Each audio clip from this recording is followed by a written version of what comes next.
All right, this is the next... Ugh, the door! Did that just close on its own? Don't tell me we can't go back. I don't know. Let's see. Damn it. It looks like it locks automatically. Is there any other way out?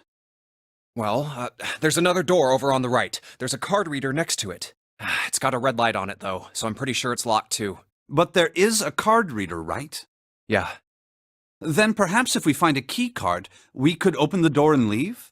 Well, yeah, that might work, but... Hey! Wait, are you saying we're gonna have to search through this room for one little card? Oh, man.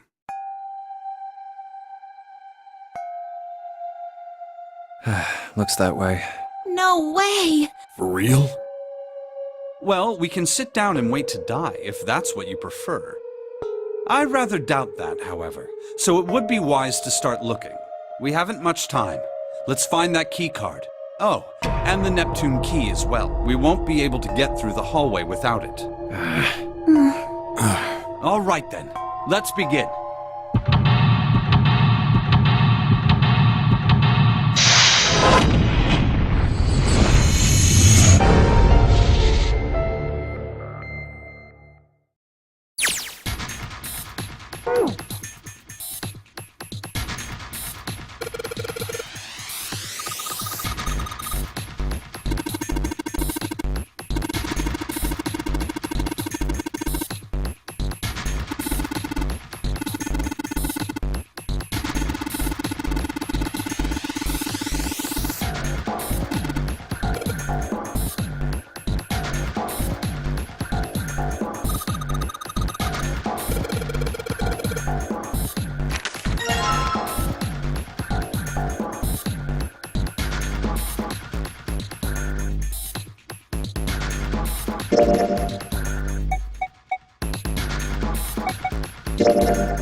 A picture. What the hell is this? This man with a mustache on the right. He's the same guy we found murdered in the captain's quarters. He had the zero bracelet on his left arm. And this second man, with the glasses and a doctor's coat. He's the ninth man. The The one with bracelet number 9. He died after he went into door 5. But this guy? The one in the striped suit? Oh man, that's Ace! Yeah, I guess it is. No doubt about it. But what does it mean? What is Ace doing in this picture? Not only Ace, the 9th man and Cap too. And they look happy, like they knew each other well. Why? How? How in the world are these 4 men connected? You say Ace is in that picture? Yeah, it doesn't look like it was taken recently, though. Ace, the 9th man, and Cap all look about 10 years younger. Ah, so the 9th man and the man you found murdered in the captain's quarters are also in the picture? Yeah. Is there anyone else? Or are there only 3 people in the picture? I'm afraid I can't see it. No, there's one more guy. He's got kinda long hair, he looks smart, but a little cold. He's the only one I don't recognize. What's the date of the photograph? It doesn't have one. Did you look on the back? The back? Yes, the reverse. The other side. Huh. Praying for the success of the Nonary project. With Nijisaki, Kubota, and Musashido. Huh. Then the 4 men in this picture were the organizers of the Nonary Game 9 years ago. That means Ace, the 9th man, and Cap were all responsible for making it happen. But I feel like I should be more shocked about this. It's almost as if that's just how things were always supposed to be. Why? Why am I not surprised?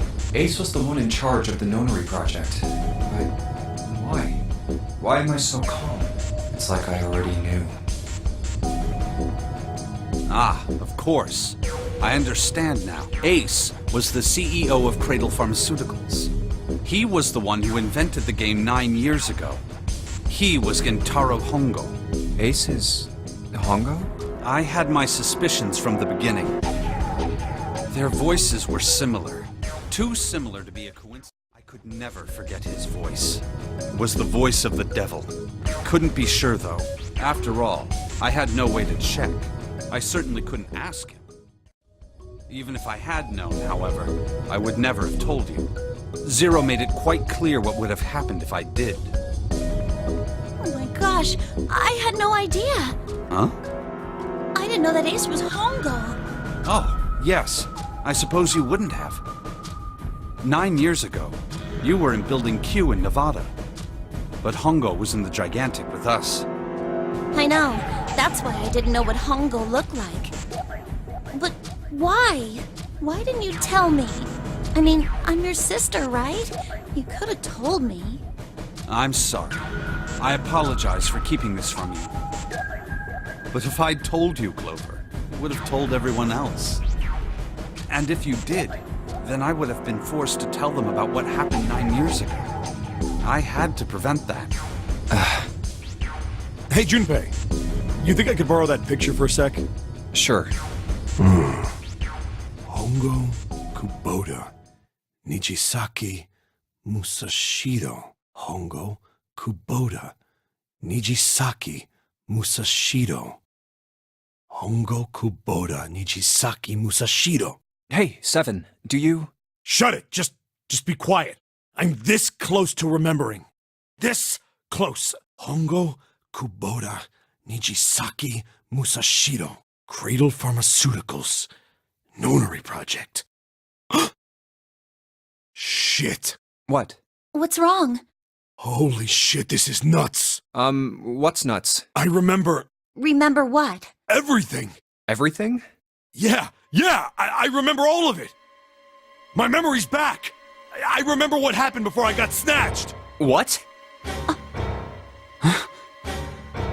Let me tell you what happened. Like Snake said, Ace is Hongo from the right.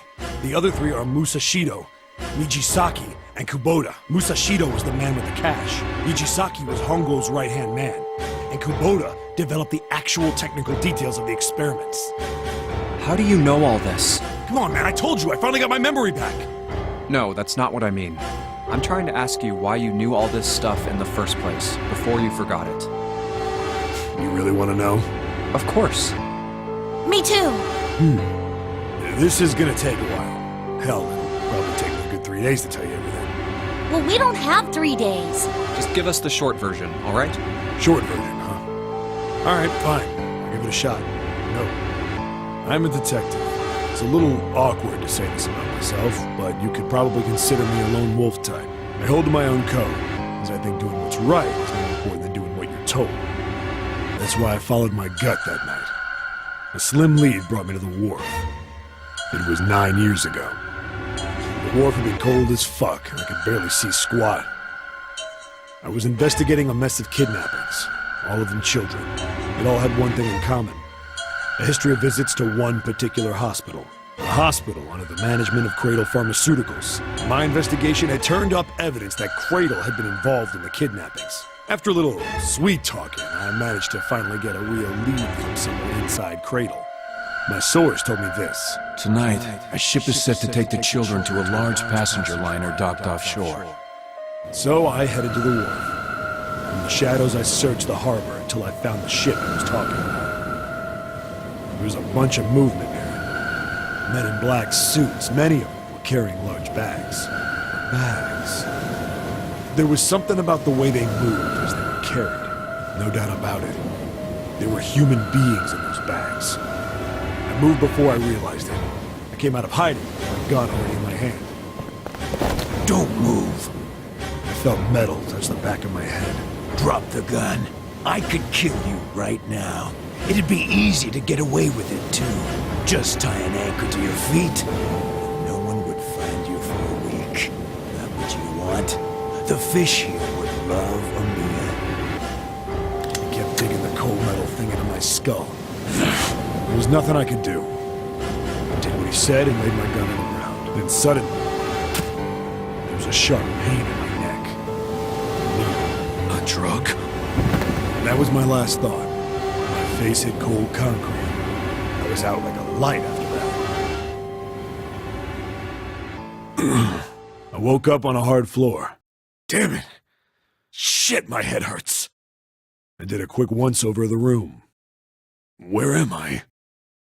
A small, shabby bed, a dirty sink, a toilet with no privacy. I'd seen it countless times as a cop. I'm in a cell, huh? Facing the toilet was a door set into the wall. I was still pretty woozy, but I made my way over to it. I pushed and pulled on it, but...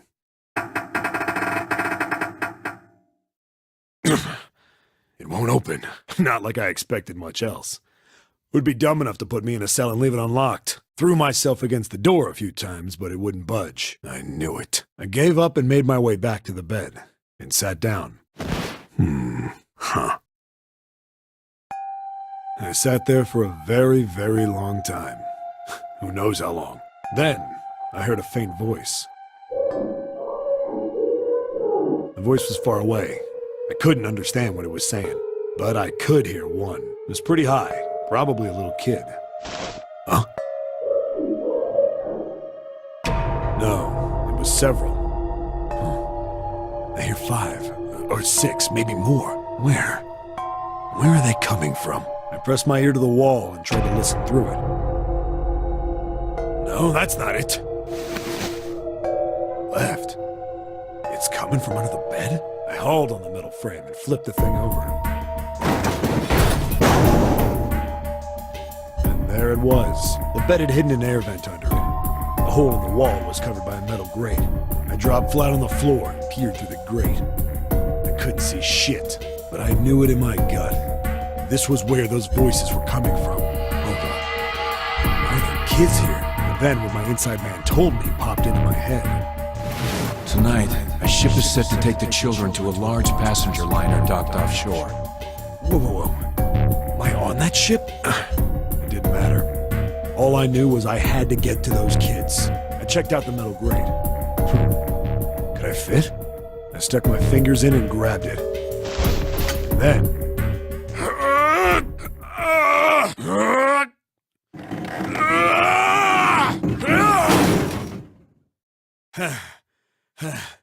Yeah! How do you like that, you son of a bitch? I finally got the damn thing off. Sweat was dripping down my face, so I wiped it off and crawled inside. The The first bit or so was tight. I had a wriggle on my belly. Wind up eventually, and there was space for me to crawl along on my hands and knees. I went from crawling like a worm in dirt to skittering like a bug. Couldn't say it was much better, but I'd take what I could get. And when I'd been in the thing long enough to start wondering where it'd take me, a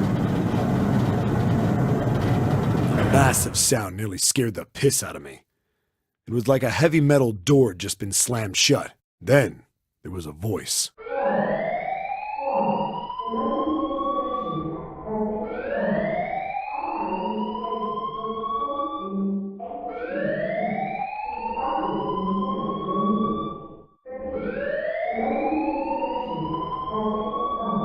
What?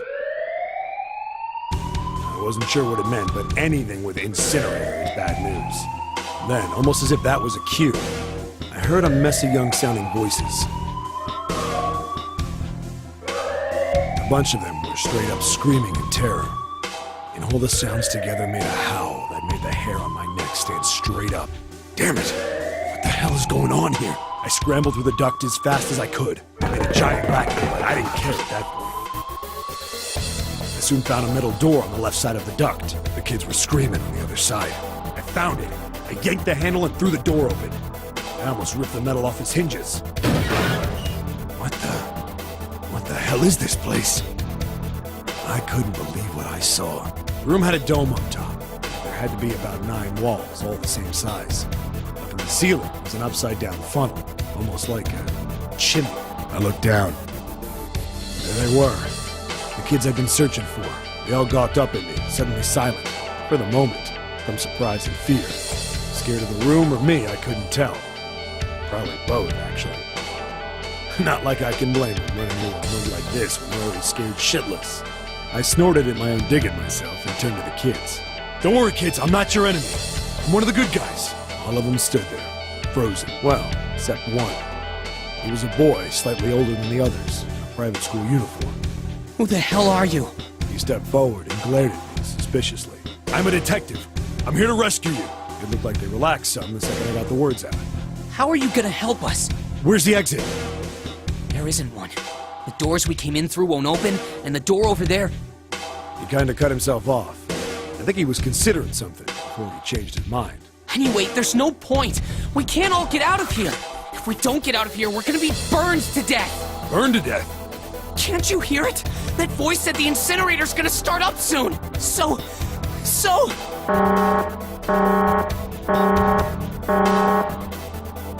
The voice spoke again. Incineration will begin in 15 minutes. They only had 15 minutes. I looked back down at the kids. Looks like a good 20 or 30 feet to the floor. No way I could pull them up. Too big of a distance for any of us to reach. What the hell was I gonna do? But then I got an idea. Wait right there. I'm gonna be right back. What? Where is he going? Are you just gonna leave us here? They just got frightened again. I'm not the best at that kind of thing, but I tried to reassure them with a smile. Don't worry, all right? I'll be back, I promise. So just stay calm and wait right there. Got it? I didn't wait to hear them respond. There wasn't time. I had to hurry. Well, as fast as a guy could on his hands and knees. Didn't take me long to get back to my cell. Still no way out of it, but I had a plan. I needed something from the room. When I got it, I dove back into the hole and took off towards the incinerator. Then... Sorry to keep you waiting, guys. I tipped out the doorway and dropped down the rope I brought with me. Back in the cell, I'd torn the bed sheets into strips and tied them together to make a rope. It was sloppy, but it got the job done. All right, just tie that around yourself, okay? I'll pull you up one at a time. Right! Wait a sec. Something was off. There were more of you before. Where'd the rest of you go? The boy in the uniform answered. I let them go on ahead. We opened the number 9 door and they left. What? You're telling me you opened that door? That's what I said! Then what the hell are you doing here? We couldn't go with them. Why not? Look, the only people who can go through the numbered door... He was in the middle of explaining when...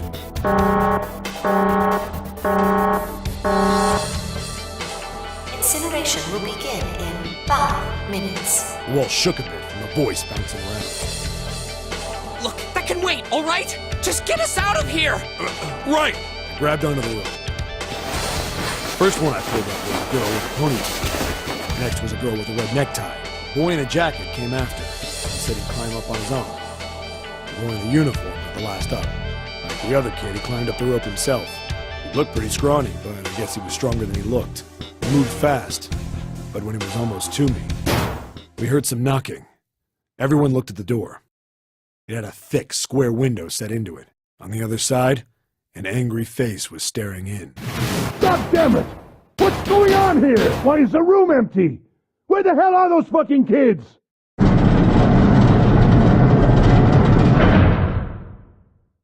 The door opened, and a man stepped in looking half mad with fury. I recognized his face. I saw him many times in photos during my investigation. The man's name was Gintaro Hongo, the CEO of Cradle Pharmaceuticals. Hongo saw the boy hanging from the rope. Yeah! It was like he was an animal. He lunged for the rope. Hurry! I know! The boy in the uniform booked it up the rope. You son of a bitch! Get back here, you little shit! 15 feet. 10. The second I could reach the kid, I grabbed him. I hauled him up and tossed him into the dark behind me. No! No! Hongo had lost it. His face didn't even look human. It was like the bastard pulled off his fake face. He was really a terrifying devil or some kind of damn monster.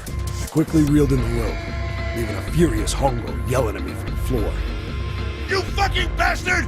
You won't get away with this! How dare you compromise this experiment! Experiment? What experiment?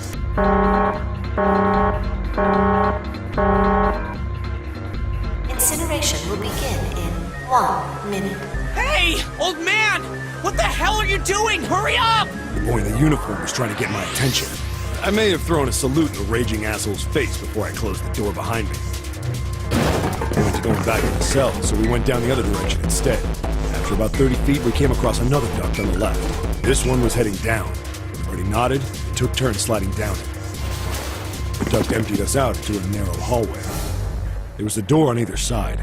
The one on the left was a normal double door. But the one on the right was familiar. It had black and yellow stripes. A device next to it on the wall. The plate on it read, Incinerator. Incinerator? Yeah, that's where we were. It was the girl with the red tie who answered me. We were inside an incinerator? Yeah, Hongo might still be there. It looks like it's been shut off, though. Wait, what? If he's still in there, Yeah, that's not good. that meant we better. We gotta get out of here. Go to the other door, hurry! The kids started running, and I was close on their heels. On the other side of the door was a large spiral staircase. Run! Didn't need to tell them twice. Up and up and up. Feet pounding the steps. Our arms pumping fast. Round, round, round. The devil was on our tail. The stairway kept going. We passed a couple of landings when the boy in the uniform suddenly spoke. Something's up. Akane's not catching up to us. Akane? My kid's sister. The girl with the red necktie. Akane. That's strange. I didn't remember seeing that name on the list of missing kids. Hey! Akane! He kept his hands around his mouth and yelled. Maybe we outran her. The boy in the uniform skidded to a stop. I stopped too. So did the other two kids. When did we do that? Well, we passed a couple big rooms on the way here. Maybe she took a rest in one of them? No, that's impossible. Sorry, Grandpa. You keep going. I gotta go look for her downstairs. He turned to go. Hey kid, wait! Damn it, I said wait! I don't think the kid even heard me. Fuck! I spun around to the boy in the jacket and the girl with the ponytail. I'm going after him. You two keep going, alright? Got it? The girl nodded and ran up the stairs. The boy. I'm going with you. I didn't have time to argue. I just nodded and took off down the stairs. I could hear him following me. We ran all the way to the bottom floor, calling for her. Akane was nowhere to be found. God damn it, where the hell did she go? I could tell the kid was frustrated. And then suddenly... Help me! Somebody help me! We heard a girl's voice. Akane! The boy in the uniform threw open the door and leapt into the hallway by the incinerator. We rushed in after him. I couldn't for the life of me believe what we were seeing. That bastard Hongo had Akane by the arm and was forcing her into the incinerator. Come on, goddammit, move! No, I don't want to! Let me go, please! Let go of me! She planted her feet squarely on the floor and was struggling to get away. But Hongo was bigger and stronger. she wasn't gonna win. Akane! My brother roared with anger and charged toward Hongo. Help me! Ah! You're too late, idiot! Hongo lifted Akane bodily into the air and threw her, still fighting him, into the incinerator. Before we could even blink, Hongo had leapt through the door after her. We saw him land inside.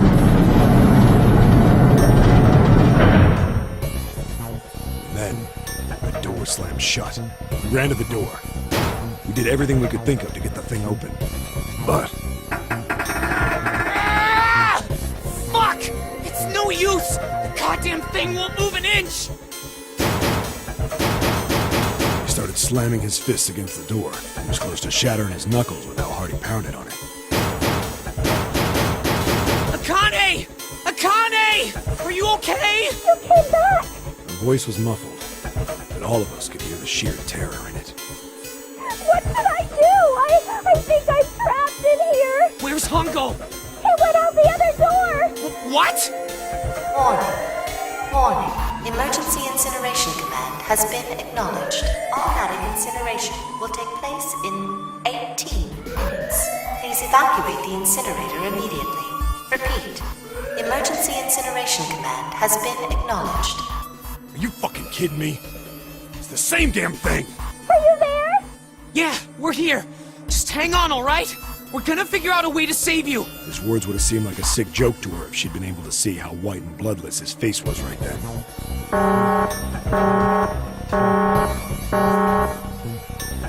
Incineration will begin in 17 minutes.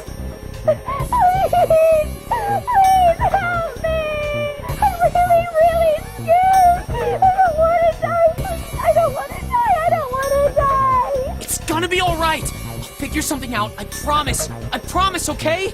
You hear me? I promise! It was torture listening to her sobbing on the other side of the door. Her brother was nearly crying himself.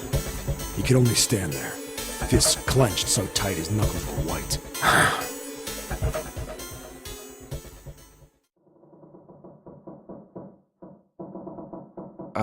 What happened then? Come on, man. Put yourself in my shoes. It doesn't end good. You think I want to remember that? Then... Yeah. Shit. If I'd known it was gonna be like this, I almost wish I hadn't remembered. Hey, are you sure? Huh? Look, I don't want to ask this either, but there's something I don't get. So if you could just tell me, did that girl, Akane, really... Yeah, I'm sure. There wasn't anything we could do. After a while, the countdown ended, and we heard something burning. The fire stopped, but we still didn't move. Me and the jacket kid were frozen. The boy in the uniform collapsed as if he couldn't hold himself up anymore. A few minutes passed. The door opened.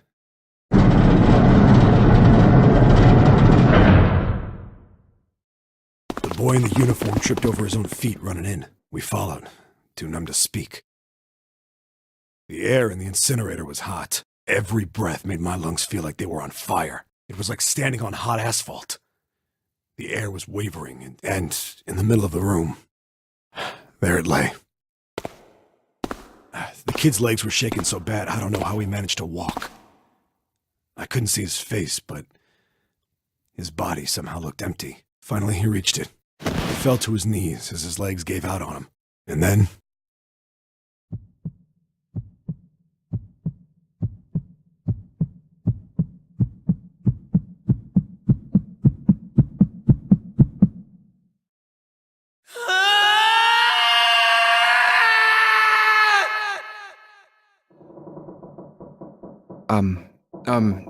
Can I ask you one more thing? What's that? The girl, Akane. What was her last name? What does it matter to you? Just tell me, okay? Please? Kurashiki. Her name was Akane Kurashiki.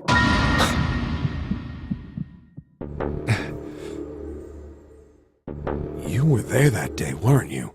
The tall kid in the jacket. That was you, wasn't it? Yes, it was. You are correct, Detective. Don't misunderstand me. I told you before how Zero threatened me. There was nothing I could do. I couldn't say anything about what happened 9 years ago. So you're saying you're not working for Zero, right? Of course not. Clover, What about you? Hey, come on! You really think I'm working with Zero? I told you before, you idiot! I was in Nevada, in Building Q. I did hear that a detective rescued the kids on the boat, but I didn't know it was you. Well, I guess I believe you. Alright, let me ask you another question. Santa's real name is Aoi Kurashiki. He's Akane's brother. You know that? No, I didn't. Did you? Well, yes. I know Aoi Kurashiki was her brother, but I didn't know he was Santa. At least not from the beginning. 9 years ago, he was in the middle of puberty. His voice is entirely different now. I'm ashamed to say that even my exceptional hearing wasn't able to make that connection. As such, I had no reason to think Santa was Aoi. When did you figure it out? Clover told me that Santa might have been one of the subjects of the initial experiment. It was only a short while ago, while we were leaving the library. When she told me that, I had a feeling. Santa is Aoi, Akane Kurashiki, June's brother? There's still a lot we don't know. I mean, like, a lot. But there is one thing I think we can say we know. What's that? The body we found in the shower room. It had to be Nijisaki, dressed up to look like Snake. What? Come on, man, what kind of detective are you? You didn't figure that out already? Hey, go easy on me, man. I just got my memory back, alright? Cut me some slack. Well, if he is, the 3 murders make sense then, don't they? Yeah, that's right. Murder. Kubota blew himself up, but that was murder too. So why did these murders take place? If Junpei is correct, and the body in the shower room was Nijisaki's, that means all of the people who were murdered were involved with the creation of the Nonary project. Kubota, the person who conducted the actual experiments. Nijisaki, Hongo's assistant. Musashido, the man who financed the project. You mean this was all just revenge? Santa is Zero. He's getting revenge for the death of his sister. That's why he killed them. No, I don't think Santa actually murdered anyone. If I'm right, then it's not hard to figure out who the next victim's gonna be, is it? I'm pretty sure I don't have to tell you. Yes. Yep, Right.